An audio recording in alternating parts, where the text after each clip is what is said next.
मैं लाइव भी करता हूँ, तो डंके के चोट पे पैसे कमाने हैं यूट्यूब से, डंके के चोट पे पैसे कमाने हैं यूट्यूब से। हेलो फ्रेंड्स, अस्सलाम वालेकुम। कैसे हैं आप सब? फिर आपके सामने परी हाजिर है एक नए अपडेट के साथ। फ्रेंड्स, मेरी आवाज़ थोड़ी बदल गई है और यहाँ हमारे बॉम्बे में सर्दी खांसी एक फ्लू चल रहा है। उस वजह से मुझे भी सर्दी खांसी हो गई है और बुखार सा हो गया है, तो थोड़ा बेहतर फील कर रही थी, इसलिए मैंने वीडियो बनाया। नहीं तो मैं वीडियो बनाने वाली नहीं थी, आप मेरी आवाज़ से पहचान सकते हो। फिलहाल मैं आप लोग के सामने फिर से एक नई अपडेट लेके आई हूँ। जैसे कि आप लोग जानते हो, साजिद भाई और हैदर भाई के मसले हल होते हुए कहीं नज़र नहीं आ रहे हैं। और आप लोगों ने भी बहुत ख्वाहिश की थी साजिद भाई से कि भाई तुम्हारे पास कोई सबूत हो हैदर भाई का, तो वह सबूत दिखाइए, ऐसी हवाबाजी बात मत कीजिए। तो साजिद भाई ने आपने देख लिया है किस तरह सबूत पे सबूत पेश कर रहे हैं। तो और एक सबूत उन्होंने पेश किया है, जहां पर उन्होंने बताना चाहा है सबसे बड़ी बात कि हैदर भाई ने उनको यहाँ पाकिस्तान बुलाया था कि नहीं बुलाया था, और बुलाया था तो क्या कहकर बुलाया था, और किस वजह से साजिद ने उनकी बात पर यकीन करके वो आ गए थे अपना वीज़ा को छोड़कर। फिलहाल वो मसला अलग है कि वीज़ा उनकी ख़त्म होने वाली थी और उन्होंने वीज़ा छोड़कर आ गए, या हैदर भाई पे बात डाल रहा है कि वो वीज़ा छोड़ के आया हूँ तो हैदर भाई की वजह से आया। वो मसला सब नहीं है। फिलहाल आप लोग को जानना था कि हैदर ने ऐसी कोई बात की थी क्या, ऐसा कुछ कहकर बुलाया था क्या, वो बात आप लोग को जाननी थी। फिलहाल ये दोनों के आपस के मसले हैं कि हैदर भाई ने जब उसको बुलाया तो साजिद को आना था क्या नहीं आना था, वो उनके आपस के मसले हैं। फिलहाल आप सब लोग को यही जानना था ना कि क्या प्रूफ है कि हैदर ने इस तरह बोलकर आपको बुलाया है। तो वही प्रूफ दिखा रहे हैं आप लोगों को। मैं तो यही कहना चाहूँगी, जो हमारे पास प्रूफ आ रहा है हम उसको दिखा रहे हैं। और जो कोई भी अगर हैदर भाई के साइड है, हम भी हैदर भाई के साइड है, 2 साल से आवाज़ उठा रहे हैं, हम अभी भी उनके साइड है। पर ये दोनों फ्रेंड के बीच में जो मसले हो गए हैं, उस मसलों को हम हमेशा शुरू से बोल रहे हैं कि ये बिहाइंड दी कैमरा सॉल्व कीजिए, पर ये मसले सबके सामने डेली आया जा रहा है। तो कहीं ना कहीं तो हैदर भाई को इस मसले को ख़त्म करना चाहिए था। तो हैदर भाई ने अपने साइड से बहुत डिले किया इस मसले को हल करने से, जबकि मामला और बिगड़ते गया। अब साजिद भाई का कहना है कि मैं कहीं भी किसी की बात नहीं मानूंगा, मैं अभी समझौता मैं नहीं करूंगा, और मेरे पास जो भी सबूत है जो अवाम मांग रही है वो सबूत मैं दे के रहूँगा।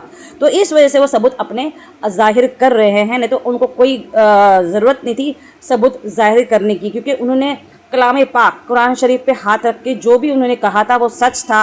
और पब्लिक फिर भी उस पर यकीन नहीं कर रही थी, और पब्लिक कुछ और बातें उठा रही थी कि कुरान पाक उसने क्यों पकड़ा, कुरान शरीफ क्यों पकड़ा, अगर सच्चा था सबूत था तो सबूत दिखा देता।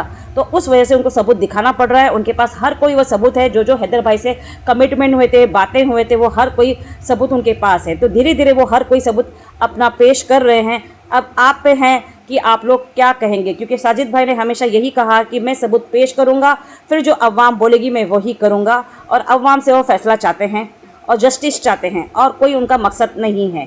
भाई सबको अपनी अपनी इज्जत प्यारी होती है, ठीक है।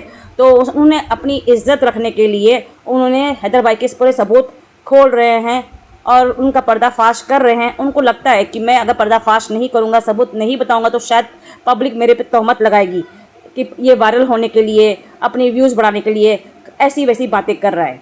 तो इसलिए उनको ये सब सबूत जाहिर करना पड़ रहा है। तो चलिए सुनाती हूँ मैं आपको वो एक सबूत, जहाँ हैदर भाई खुद उन्हें बोला था कि यहाँ आ जाइए पाकिस्तान में, हम दोनों मिलकर काम करेंगे और अच्छे खासे पैसे कमाएंगे। और कुछ उनके बीच में जो बातें हुई थी वो बातें मैं सुनाती हूँ, चलिए सुनिएगा। और वीडियो अच्छा लगा तो लाइक शेयर कमेंट ज़रूर कीजिएगा और अपनी सही राय दीजिएगा।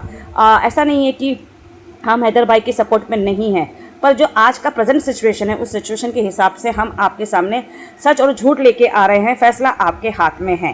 तो मैं तो यही बोलूँगी, हक और सच की साथ दीजिए, ना कि बेइंसाफ़ी कीजिए। तो चलिए सुनते हैं।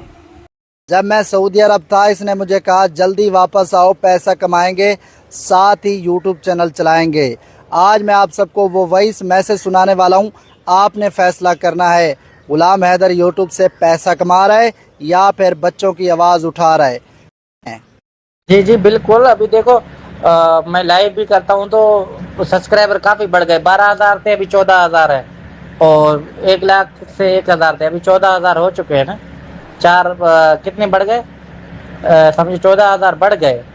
तो ऐसे ही दो लाइव में भी आते हैं ना सब्सक्राइबर, शॉर्ट में भी आएंगे। काम करना है, हमें दिल खोल के काम करना है। यकीन मानो, अभी कोई रियायत नहीं है, डंके के चोट पे पैसे कमाने हैं यूट्यूब से। बिल्कुल ठीक सुना। गुलाम हैदर उर्फ भोला भैया कहता है मैं तो सिर्फ बच्चों की आवाज़ उठा रहा हूँ, और मुझे कहता है जल्दी वापस आओ, पैसा कमाएंगे, डंके की चोट के ऊपर पैसा आएगा और पैसा खाएंगे, अयाशी करेंगे।